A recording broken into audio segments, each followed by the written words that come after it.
여러분, 오늘 들려드릴 이야기는 충청도의 한 시골 마을에서 실제로 일어난 일입니다. 이 사연을 보내주신 분은 그 집안의 둘째 며느리이십니다.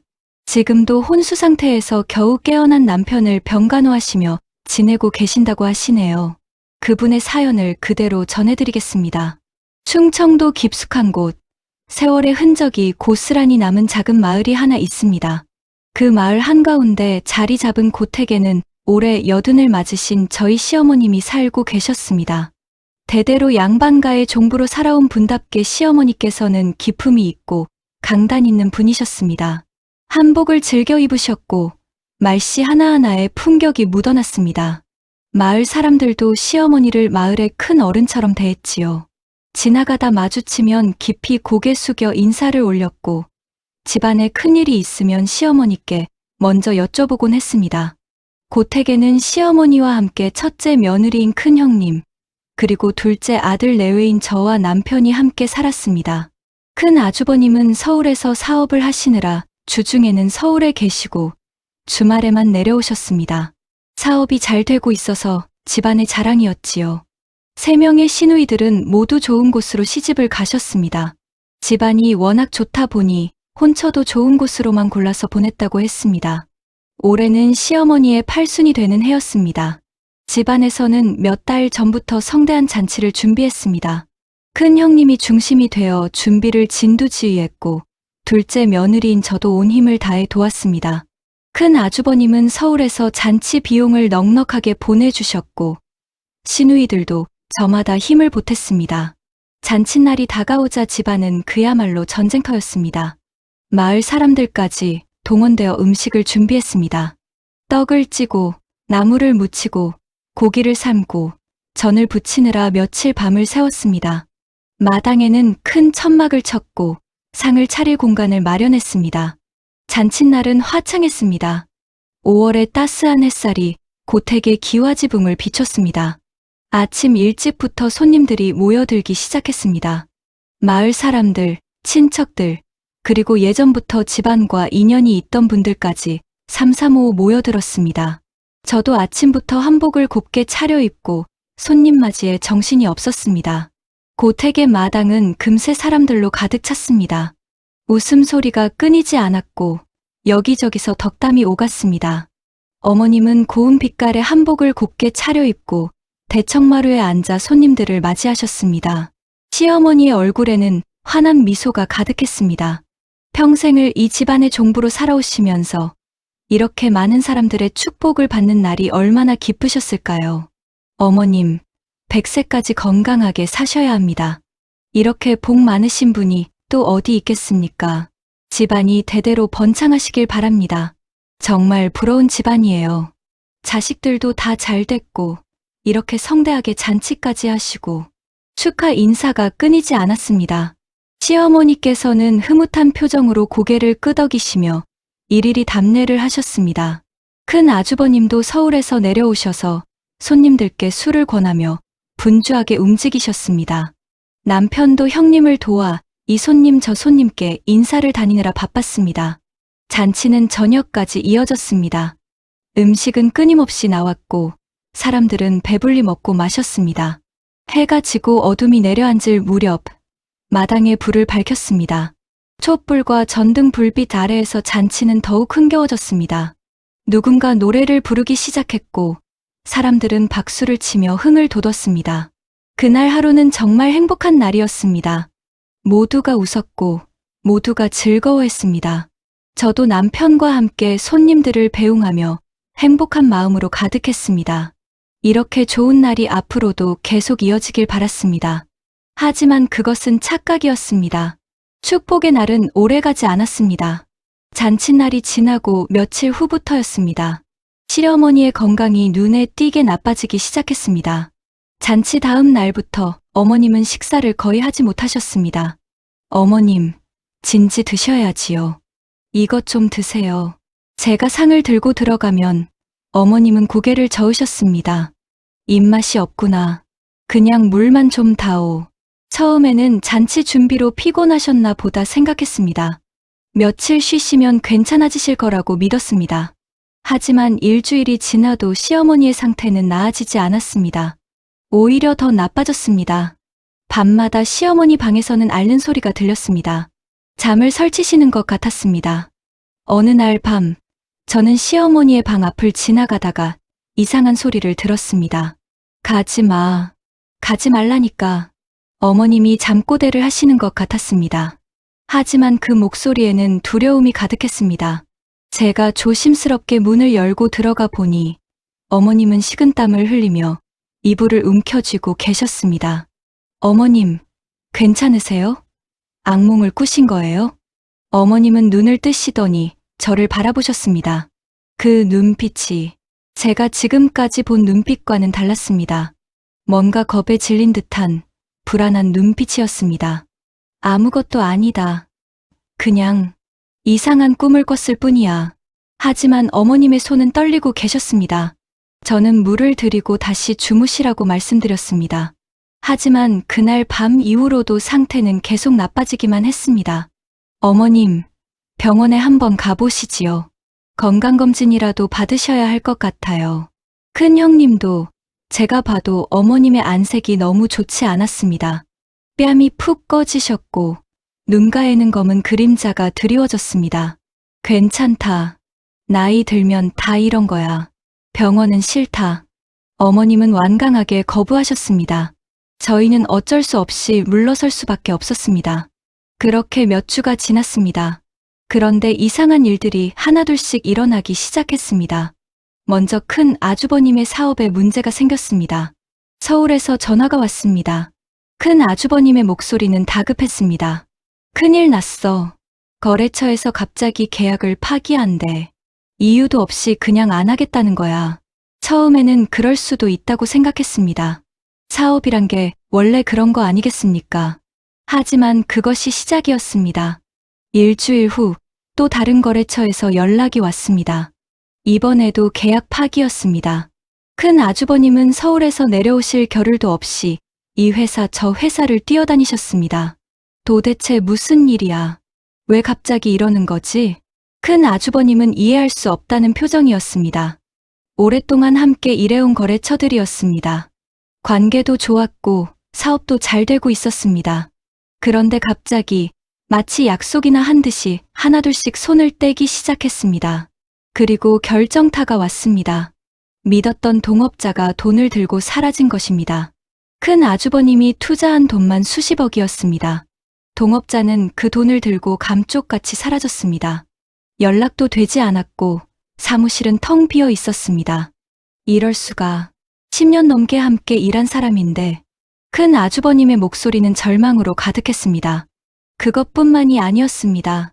투자했던 프로젝트들이 줄줄이 실패로 돌아갔습니다. 분명히 성공할 거라고 모두가 장담했던 프로젝트들이었습니다. 하지만 하나같이 예상치 못한 변수가 생기며 무산되었습니다. 2달 만에 큰 아주버님은 모든 것을 잃으셨습니다. 회사는 문을 닫았고 빚만 남았습니다. 서울의 집도, 차도, 모든 재산을 처분해야 했습니다. 그래도 빚을 다 갚지 못했습니다. 큰 아주버님은 완전히 무너진 모습으로 고향으로 돌아오셨습니다. 말이 없어지셨고 하루 종일 방에만 틀어박혀 계셨습니다. 큰 형님은 그런 아주버님을 보며 원망의 눈빛을 보냈습니다. 평생을 장손이라고, 큰며느리라고 온갖 고생 다 했어요. 시집 와서 편한 날이 단 하루도 없었어요. 그런데 돈까지 없이 더 이상 못 살아요. 큰 형님의 목소리는 날카로웠고 큰 아주버님은 아무 말도 하지 못하고 고개만 숙이고 계셨습니다. 당신 사업한답시고 제 친정에서 빌린 돈은 어떻게 할 거예요? 우리 집도, 차도 다 날렸잖아요. 애들 교육은 어떻게 시킬 건데요? 말다툼은 매일 밤 이어졌습니다. 저는 옆방에서 그 소리를 들으며 가슴이 아팠습니다. 큰 형님의 말도 이해가 됐습니다. 하지만 큰 아주버님도 일부러 그런 것이 아니지 않습니까? 결국 큰 형님은 이혼을 요구했습니다. 더 이상은 함께 살 수 없다고 아이들이라도 데리고 나가겠다고 했습니다. 큰 아주버님은 완전히 무너지셨습니다. 집안을 지켜야 한다는 책임감, 장남으로서의 의무, 그 모든 것이 한순간에 무너졌습니다. 사업 실패의 충격도 컸지만 아내에게마저 버림받았다는 절망감은 더 컸습니다. 그날 밤, 큰 아주버님은 집을 나가셨습니다. 저희는 잠시 바람이나 쐬러 나가신 줄 알았습니다. 하지만 시간이 지나도 돌아오시지 않았습니다. 밤 11시가 넘어서야 마을 사람에게서 연락이 왔습니다. 뒷산에서 이댁 큰아들을 발견했소. 빨리 오시오. 저와 남편은 급히 뒷산으로 달려갔습니다. 마을 사람 몇 분이 손전등을 들고 산속을 수색하고 계셨습니다. 그리고 산 중턱 나무 아래에서 큰 아주버님을 발견했습니다. 아주버님은 목에 줄을 걸고 계셨습니다. 다행히 마을 사람이 제때 발견해서 목숨은 건졌습니다. 하지만 정신적인 충격이 너무 크신 듯 했습니다. 병원으로 급히 옮긴 후 큰 아주버님은 며칠간 의식을 회복하지 못하셨습니다. 깨어나신 후에도 제정신이 아니셨습니다. 허공을 보며 중얼거리시고 갑자기 소리를 지르시기도 했습니다. 다 내 잘못이야. 다 내가 잘못했어. 미안해. 미안해. 의사 선생님은 심각한 우울증과 외상 후 스트레스 장애라고 진단하셨습니다. 결국 큰 아주버님은 정신병원에 입원하셔야 했습니다. 시어머님은 그 소식을 듣고 쓰러지셨습니다. 평생을 자랑스러운 종가의 장남으로 키운 아들이 그런 지경에 이르렀다는 것을 도저히 받아들일 수가 없었습니다. 내가 무슨 죄를 지었길래 하늘이 나를 이렇게 벌하시는가. 어머님은 매일같이 눈물을 흘리셨습니다. 식사는 거의 하지 않으셨고 방에서 나오시지도 않았습니다. 저는 어머님을 돌보고 병원에 입원한 큰 아주버님을 찾아뵙고 집안일을 하느라 정신이 없었습니다. 남편도 형님 일로 충격을 받아 며칠간 멍하니 있기만 했습니다. 그런데 불행은 거기서 끝이 아니었습니다. 큰 아주버님의 일로 집안이 온통 난리였던 어느 날 밤이었습니다. 남편은 회사에서 야근을 하고 집으로 오는 길이었습니다. 밤 10시쯤이었습니다. 모르는 번호로 전화가 왔습니다. 불길한 예감이 들었습니다. 여보세요? 김민수 씨 댁이죠? 교통사고가 났습니다. 지금 응급실로 이송 중입니다. 머리가 하얘졌습니다. 남편이 사고를 당했다니. 저는 급히 옷을 챙겨 입고 병원으로 달려갔습니다. 어머님께는 걱정하실까봐 말씀도 드리지 못했습니다. 병원 응급실 앞에 도착했을 때 경찰관이 저를 기다리고 계셨습니다. 음주운전 차량이 신호를 무시하고 들이받았습니다. 가해자는 도주했다가 잡혔고요. 남편분은 지금 수술 중입니다. 저는 수술실 앞에 주저앉았습니다. 시간이 너무 느리게 흘렀습니다. 1시간, 2시간, 3시간. 수술은 5시간 넘게 계속되었습니다. 새벽 3시쯤 의사 선생님이 나오셨습니다. 그분의 표정을 보는 순간 저는 알았습니다. 좋지 않다는 것을. 수술은 마쳤습니다만 뇌에 심한 충격을 받았습니다. 지금은 혼수 상태입니다. 그럼 언제 깨어나요? 그게 의사 선생님은 말을 흐렸습니다. 장담할 수 없습니다. 며칠 내로 깨어날 수도 있고 몇 달이 걸릴 수도 있고 아니면 그 뒤의 말은 하지 않으셨습니다. 하지만 저는 알았습니다. 깨어나지 못할 수도 있다는 뜻이라는 것을. 중환자실로 옮겨진 남편을 봤을 때 저는 그 자리에 주저앉고 말았습니다. 붕대가 감겨있는 온몸에 관이 꽂혀 있었고 기계 소리만이 남편이 살아있음을 증명하고 있었습니다. 여보, 왜 이래요? 눈 좀 떠봐요. 하지만 남편은 대답이 없었습니다. 그저 숨만 쉬고 있을 뿐이었습니다. 짐을 챙기려 집으로 돌아와 어머님께 말씀드렸을 때 어머님은 또 한 번 쓰러지셨습니다. 이번에는 앰뷸런스를 불러야 했습니다. 다행히 큰 일은 아니었지만 어머님의 건강은 더욱 나빠지셨습니다. 우리 집안이 어찌 된 거냐? 무슨 일이 일어나고 있는 거냐? 어머님의 탄식이 집 안에 울려 퍼졌습니다. 그나마 시집을 간 3명의 시누이들은 목숨을 잃거나 큰 사고를 당하지는 않았습니다. 하지만 그분들에게도 이상한 일들이 연이어 일어났습니다. 큰 시누이는 집 계단에서 넘어져 발목을 심하게 다치셨습니다. 멀쩡하게 오르내리던 계단에서 갑자기 발을 헛디뎌 굴러떨어지셨다고 했습니다. 발목뼈에 금이 가서 석 달간 깁스를 하셔야 했습니다. 둘째 시누이는 원인 모를 두드러기에 시달리셨습니다. 온몸에 붉은 반점이 올라오고 가려워서 밤잠을 설쳤습니다. 여러 병원을 다녀봤지만 원인을 찾을 수 없었습니다. 약을 먹어도 며칠 지나면 또 재발했습니다. 막내 시누이는 갑자기 시력이 나빠졌습니다. 멀쩡하던 눈이 한 달 만에 급격히 나빠져서 안경을 맞춰야 했습니다. 의사 선생님도 이상하다며 고개를 갸우뚱했습니다. 우리 집안에 무슨 일이 일어나고 있는 거예요? 시누이들이 모여 걱정스럽게 이야기를 나눴습니다. 하지만 누구도 답을 알 수 없었습니다. 집안 분위기는 날로 어두워졌습니다. 큰 아주버님은 정신병원에, 남편은 혼수 상태로 중환자실에 누워 있었습니다. 어머님은 방에서 나오지 않으셨고 시누이들은 자잘한 사고와 병치레로 고생했습니다. 친인척들 또한 자잘한 사고나 사업의 고전을 겪었습니다. 잘 되던 일들이 모조리 막혔습니다. 남편이 다니던 회사에서는 퇴근 후에 일어난 일이라며 보상에 인색했습니다. 큰 아주버님의 빚 독촉 전화도 계속 왔습니다. 가족들 사이에도 균열이 생기기 시작했습니다. 다 큰 애 때문이야. 큰 애가 사업을 말아먹어서 집안이 이 꼴이 됐어. 그게 그 애 탓이야? 세상 일이 다 뜻대로 되는 줄 알아? 그래도 너무하잖아. 어떻게 빚을 그렇게 많이 지고. 가족 간의 말다툼이 잦아졌습니다. 서로를 탓하고 원망했습니다. 예전처럼 화목하던 모습은 찾아볼 수 없었습니다. 하지만 가장 이상한 것은 집이었습니다. 수백 년을 버텨온 한옥 고택이 하루가 다르게 이상해지기 시작했습니다. 처음에는 미세한 변화였습니다. 벽 모퉁이 한 구석에 작은 곰팡이가 생긴 것을 발견했습니다. 이상하네. 여기 곰팡이가 왜 생겼지? 저는 걸레로 닦아냈습니다. 하지만 다음 날 보니 같은 자리에 또 곰팡이가 생겨 있었습니다. 이번에는 더 크게 번져 있었습니다. 집이 오래되긴 했지만 이런 적은 없었는데 어머님도 이상하다는 표정을 지으셨습니다. 이 집은 수백 년을 버텨온 집이었습니다. 장마철에도 곰팡이 하나 안 생기는 튼튼한 집이었습니다. 그런데 갑자기 곰팡이가 생기다니. 저는 더 열심히 청소를 했습니다. 곰팡이 제거제도 뿌렸습니다. 하지만 소용이 없었습니다. 곰팡이는 하루가 다르게 번져나갔습니다. 일주일 후에는 벽 한쪽 면이 온통 곰팡이로 뒤덮였습니다. 시커먼 곰팡이가 마치 살아있는 모든 것을 집어 삼키려는 것처럼 벽을 타고 올라갔습니다. 이건 뭔가 잘못됐어.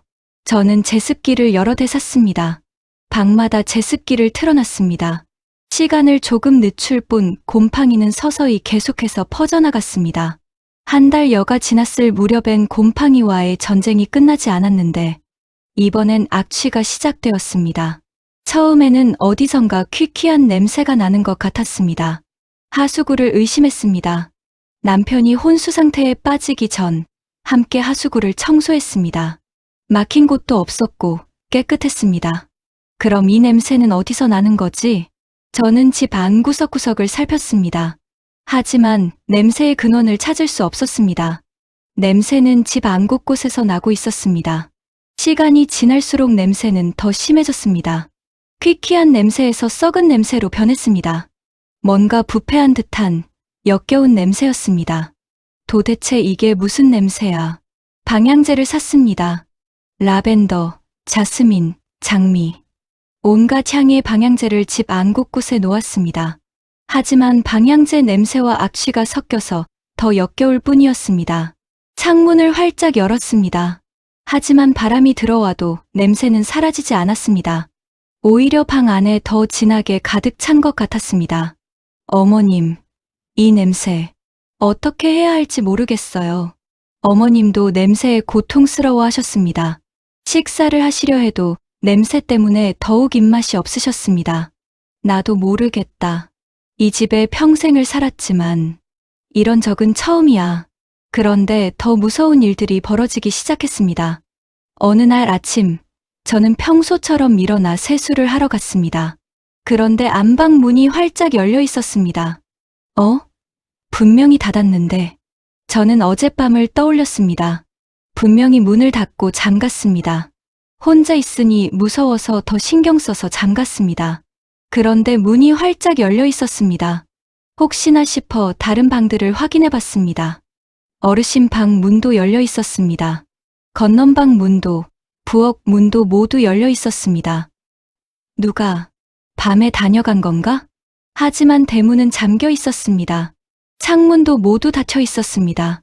안에서 누군가 문들을 연 것처럼 보였습니다. 하지만 집에는 저와 어머님밖에 없었습니다. 어머님, 혹시 밤에 나오셨어요? 아니다. 나는 방에서 한 발짝도 안 나갔다. 그렇다면 누가 문을 연 것일까요? 등골이 오싹해졌습니다. 며칠 후에는 더 이상한 일이 있었습니다. 새벽에 부엌에서 요란한 소리가 들렸습니다.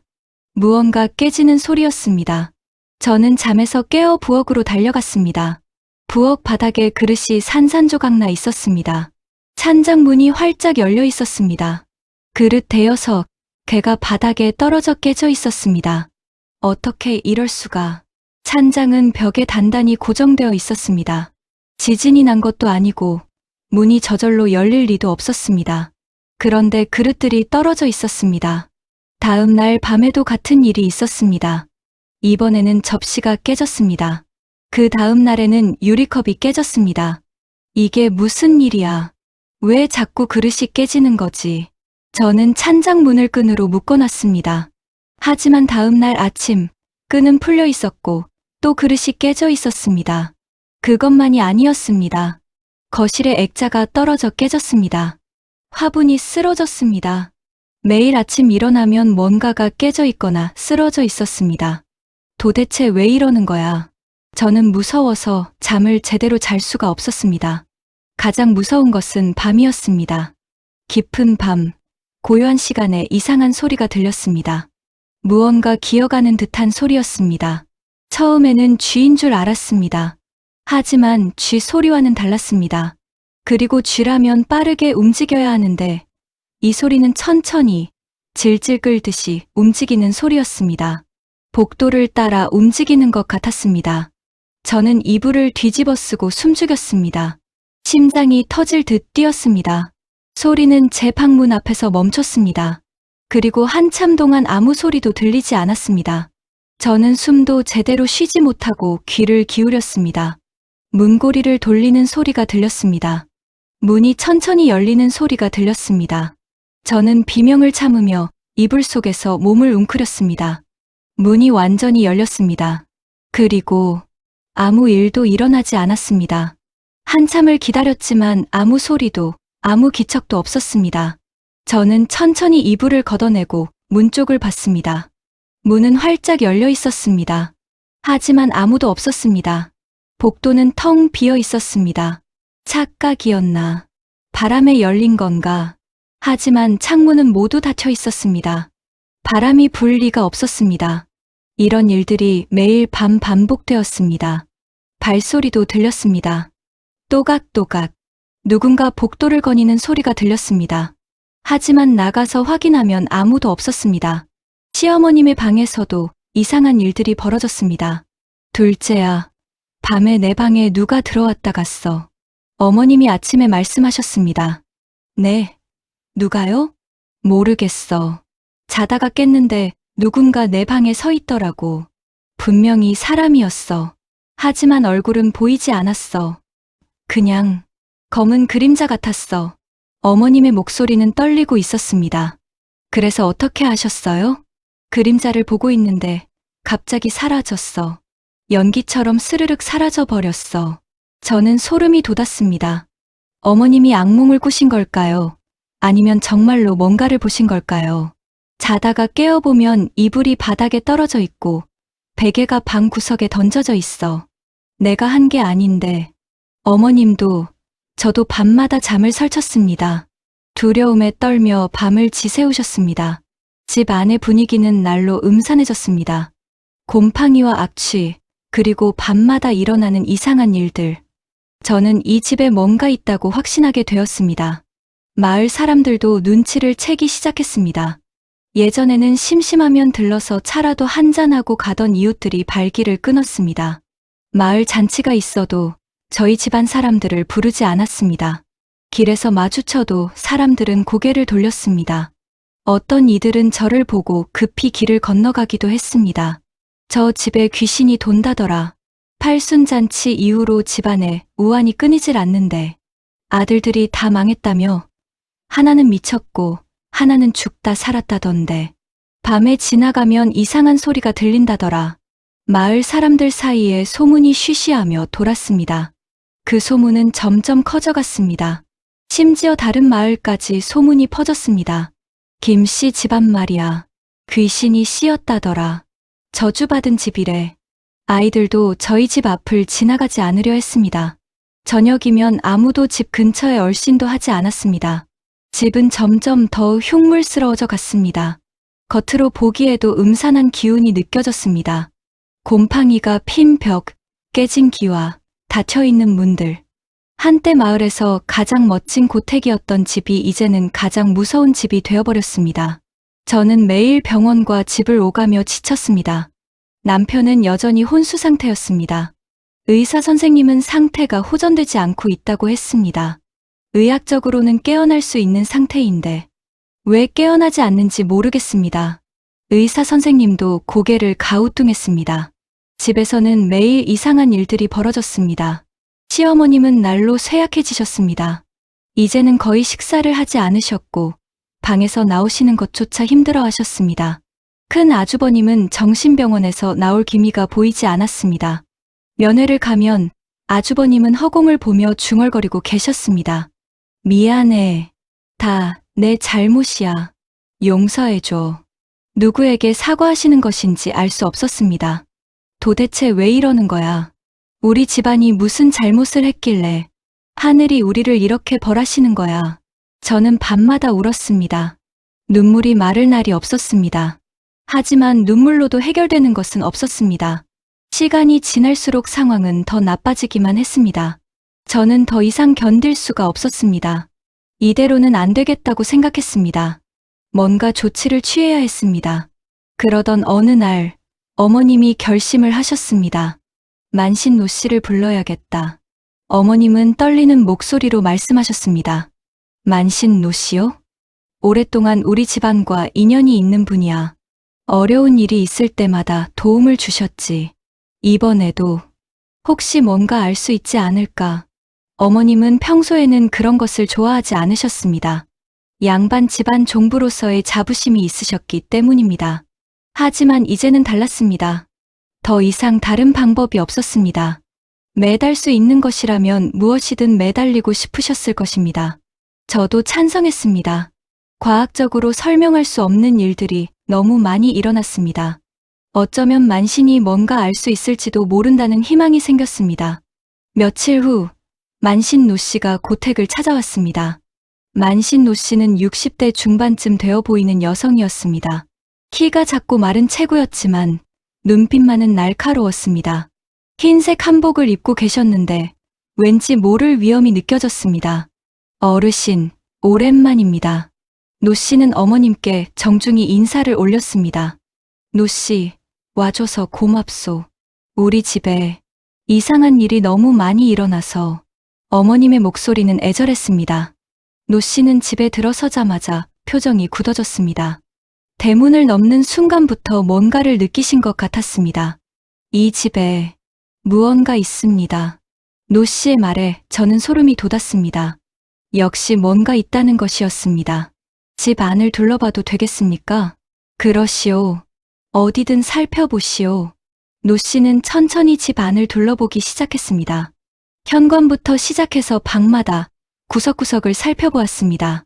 노 씨가 대청마루에 들어서자 갑자기 멈춰 섰습니다. 기둥을 만져보시더니 고개를 저으셨습니다. 이건 무언가 느끼신 것 같았습니다. 하지만 아직 확신이 서지 않는 듯 말을 아끼셨습니다. 안방, 건넌방, 부엌까지 모두 살펴보셨습니다. 시간이 지날수록 노 씨의 얼굴은 더욱 어두워졌습니다. 뒤뜰도 봐야겠습니다. 노 씨는 뒤뜰로 향했습니다. 저와 어머님도 따라갔습니다. 뒤뜰에는 집안 대대로 함께 있던 커다란 나무가 있었습니다. 수백 년은 좋게 되어 보이는 그 나무는 집안의 수호목 같은 존재였습니다. 조상분들, 할아버님, 그리고 어머님까지 3대가 그 나무를 지켜왔습니다. 노 씨는 나무 주위를 천천히 돌며 살폈습니다. 나무 둥치를 만져보고 가지를 살피고 뿌리 부근까지 꼼꼼하게 살폈습니다. 그러다 갑자기 노 씨가 멈춰 섰습니다. 이게 뭡니까? 노 씨의 목소리가 떨렸습니다. 평소에 침착하던 분이 당황하는 모습을 보이자 저도 긴장이 되었습니다. 노 씨는 나무 뿌리 부근, 잘 보이지 않는 곳을 가리켰습니다. 잡초와 낙엽에 가려져 있었지만 자세히 보니 무언가 박혀 있었습니다. 저게 뭡니까? 제가 물었습니다. 노 씨는 대답 대신 잡초를 걷어냈습니다. 그리고 드러난 것은 굵은 말뚝이었습니다. 하지만 그냥 나무 말뚝이 아니었습니다. 시커멓게 그을린 말뚝이었습니다. 마치 불에 태운 것 같았습니다. 그리고 말뚝 표면에는 붉은 글씨들이 빼곡하게 새겨져 있었습니다. 이건 저주입니다. 노 씨의 말에 시어머님은 비틀거리셨습니다. 저는 급히 부축했습니다. 저주라니, 그게 무슨... 이 말뚝은 집안의 기운을 끊기 위해 박은 겁니다. 특히 이 나무는 집안의 수호목이 아닙니까? 이 나무에 저주의 말뚝을 박으면 집안의 수호 기운이 끊기고 온갖 재앙이 닥칩니다. 노 씨는 말뚝을 자세히 살펴보았습니다. 이 붉은 글씨는 피로 쓴 것입니다. 아마도 닭이나 돼지의 피일 겁니다. 그리고 이 문양들은 집안이 망하고 대가 끊기기를 바라는 저주입니다. 저는 다리에 힘이 풀렸습니다. 누군가 이런 끔찍한 짓을 했다니. 이게 언제부터 여기 있었을까요? 오래되었습니다. 최소 몇 년은 이 말뚝이 나무 뿌리에 박혀서 나무와 거의 일체가 되어 있습니다. 노 씨는 심각한 표정으로 말을 이었습니다. 집 안에 이것만 있는 게 아닐 겁니다. 이런 저주는 한 곳에만 하지 않습니다. 여러 곳에 걸쳐야 효과가 큽니다. 더 찾아봐야겠습니다.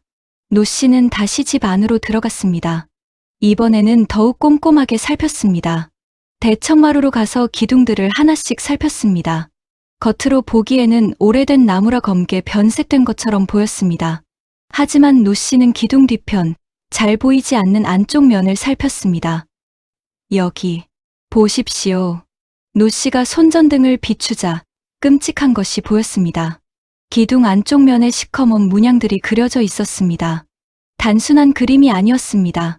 복잡하고 기괴한 문양들이 빼곡하게 새겨져 있었습니다. 이건 혈서로 그린 겁니다.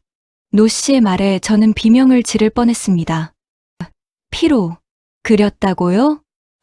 예, 사람의 피인지 동물의 피인지는 확실하지 않지만 분명 피입니다.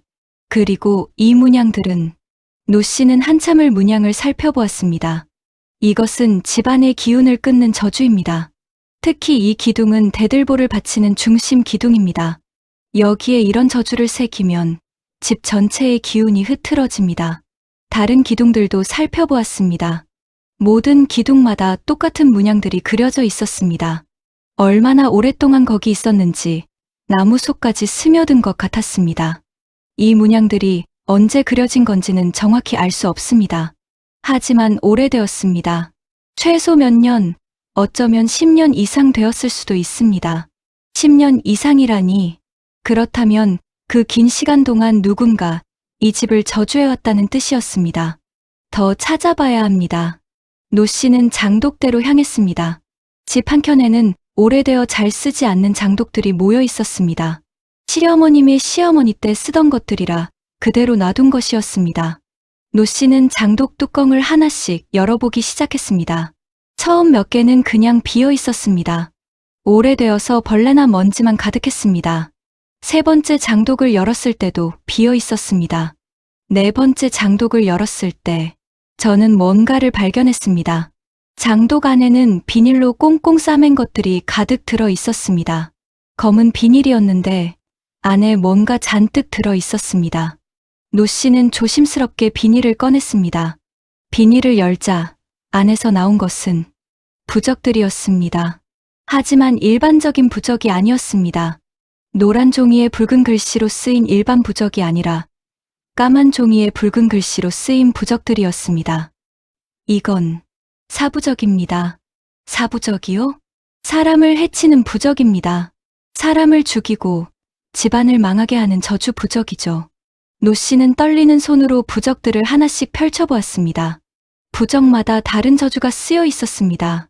이것은 사업을 망하게 하는 부적, 이것은 목숨을 빼앗는 부적, 이것은 정신을 잃게 하는 부적. 노 씨가 부적을 하나씩 설명할 때마다 저는 온몸에 소름이 돋았습니다. 이 부적들을 누가 왜 여기에 숨겨놓은 겁니까? 이 장독은 집 안에 있지 않습니까? 집 안에 저주 부적을 숨겨놓으면 그 저주가 집안 식구들에게 퍼집니다. 마치 독을 조금씩 먹이는 것처럼요. 노 씨는 다른 장독들도 열어보았습니다. 그중 3개에서 더 많은 부적들이 나왔습니다. 모두 합쳐서 수십 장의 사부적이 나왔습니다. 이 정도 양이면 정말 철저하게 준비한 겁니다. 이 집안을 완전히 망하게 하려고 한 겁니다. 어머님은 기둥에 기대어 겨우 몸을 지탱하고 계셨습니다. 얼굴은 하얗게 질려 있었고 입술은 파랗게 떨리고 있었습니다. 도대체 누가, 왜 우리 집안을 이렇게... 어머님의 목소리는 간신히 나왔습니다. 아직 끝이 아닙니다. 더 찾아봐야 합니다. 노 씨는 이제 방들을 향했습니다. 큰 아주버님이 쓰시던 방, 그리고 남편이 쓰던 방. 노 씨는 방 안을 살피지 않고 방 문 앞에 멈춰 섰습니다. 그리고 문 앞 디딤돌을 유심히 보았습니다. 이 돌들을 들춰봐야겠습니다. 디딤돌을요? 예, 뭔가 묻혀 있을 것 같습니다. 저는 창고에서 삽을 가져왔습니다. 노 씨는 조심스럽게 디딤돌 주변을 파기 시작했습니다. 얼마 파지 않아 무언가에 닿았습니다. 비닐 봉지였습니다. 노 씨가 비닐을 꺼내 열었을 때 저는 또 한 번 비명을 질렀습니다. 으악, 이게 뭐예요?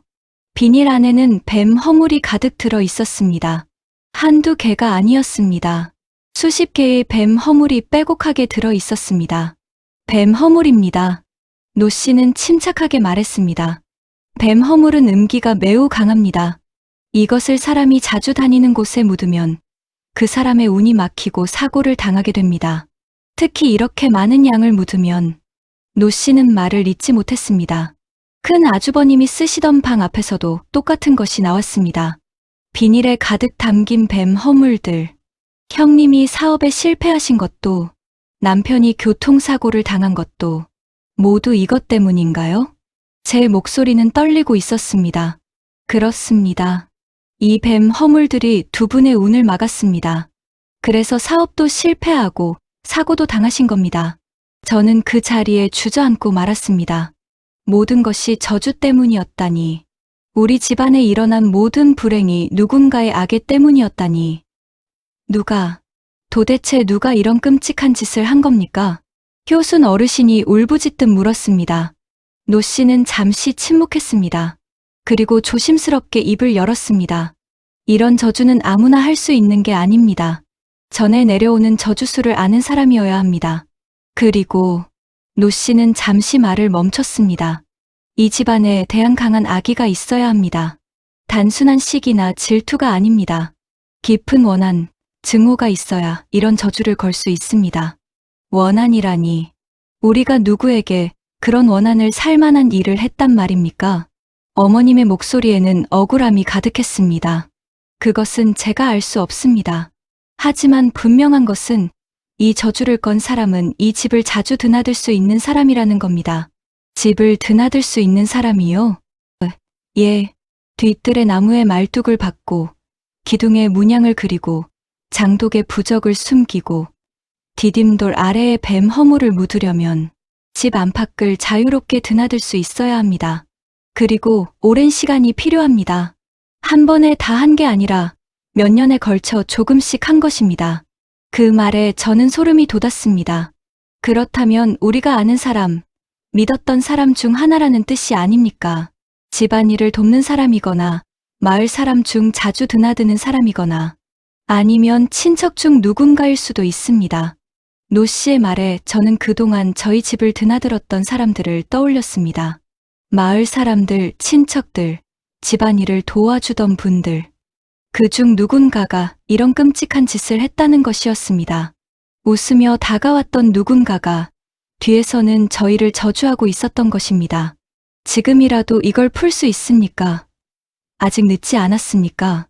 어머님이 간절한 목소리로 물었습니다. 할 수 있습니다. 하지만 쉽지 않습니다. 노 씨는 심각한 표정으로 말을 이었습니다. 이 저주는 오랜 시간에 걸쳐 깊이 박혀 있습니다. 풀기 위해서는 강력한 정화 의식이 필요합니다. 며칠간 준비가 필요합니다. 얼마나 걸립니까? 사흘 정도 주십시오. 특별한 재료들을 구해야 하고 의식을 치를 날도 잘 택해야 합니다. 그러십시오. 무엇이든 하겠습니다. 제발 이 저주를 풀어주십시오. 어머님은 노 씨의 손을 꽉 잡으셨습니다. 사흘 후 노 씨가 다시 찾아왔습니다. 큰 보따리를 메고 오셨습니다. 여러 가지 물품들을 가져오신 것입니다. 흰 천, 정화수, 쑥, 소금, 그리고 여러 가지 부적들과 향을 가져오셨습니다. 오늘 밤에 의식을 치르겠습니다. 노 씨는 단호하게 말씀하셨습니다. 의식을 치르는 동안 집안 식구들은 모두 방에 계셔야 합니다. 절대로 밖으로 나오시면 안 됩니다. 무슨 소리가 들려도 무슨 일이 일어나도 나오시면 안 됩니다. 알겠습니까? 노 씨의 목소리에는 긴장감이 가득했습니다. 알겠습니다. 저와 어머님은 고개를 끄덕였습니다. 그리고 노 씨는 잠시 망설이더니 말을 이었습니다. 오늘 밤 의식이 잘못되면 저주가 더 강해질 수도 있습니다. 그러니 제가 하는 대로만 하십시오. 절대로 임의로 행동하시면 안 됩니다. 그 말에 저는 두려움이 밀려왔습니다. 하지만 이제 선택의 여지가 없었습니다. 해가 지기 시작했습니다. 노 씨는 준비를 시작했습니다. 먼저 집 안 곳곳에 소금을 뿌렸습니다. 그리고 정화수를 준비하고 향을 피웠습니다. 이제 들어가 계십시오. 절대로 나오시면 안 됩니다. 저와 어머님은 방으로 들어갔습니다. 문을 닫자 밖에서 노 씨가 부적을 문에 붙이는 소리가 들렸습니다. 밤이 깊어갔습니다. 노 씨는 먼저 뒤뜰의 말뚝부터 처리하기 시작했습니다. 방 안에서도 노 씨가 주문을 외우는 소리가 들렸습니다. 낮고 웅얼거리는 소리였지만 묘하게 귀에 들어왔습니다. 갑자기 집이 흔들리는 것 같았습니다.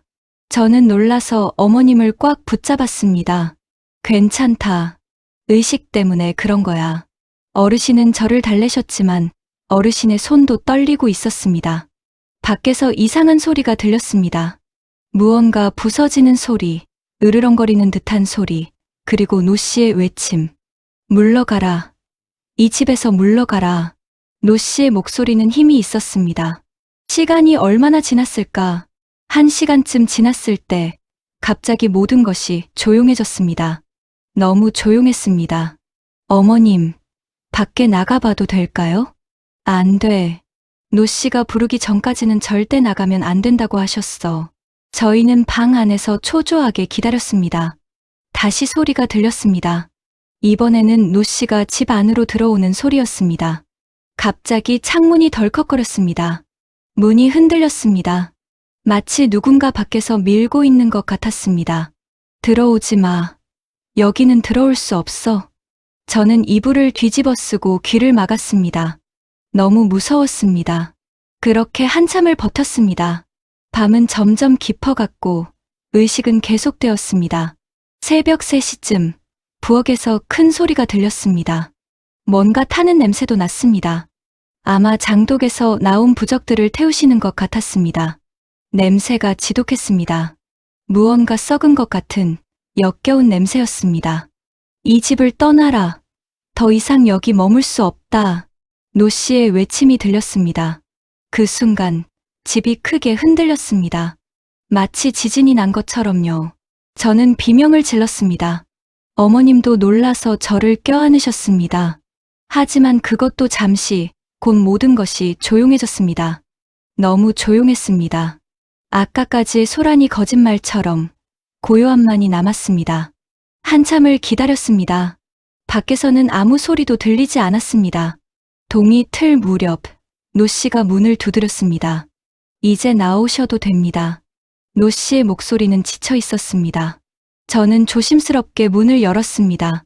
노 씨는 온몸이 땀으로 젖어 있었고 얼굴은 창백했습니다. 한밤을 꼬박 의식을 치르신 것입니다. 다 끝났습니까? 어머님이 떨리는 목소리로 물었습니다. 예, 저주는 모두 풀었습니다. 노 씨는 지친 듯 바닥에 주저앉으셨습니다. 말뚝은 뽑았고, 기둥의 문양은 지웠고, 부적들은 모두 태웠고, 뱀 허물도 처리했습니다. 이제 더 이상 이상한 일은 일어나지 않을 겁니다. 저는 안도의 한숨을 내쉬었습니다. 드디어 끝난 것입니다.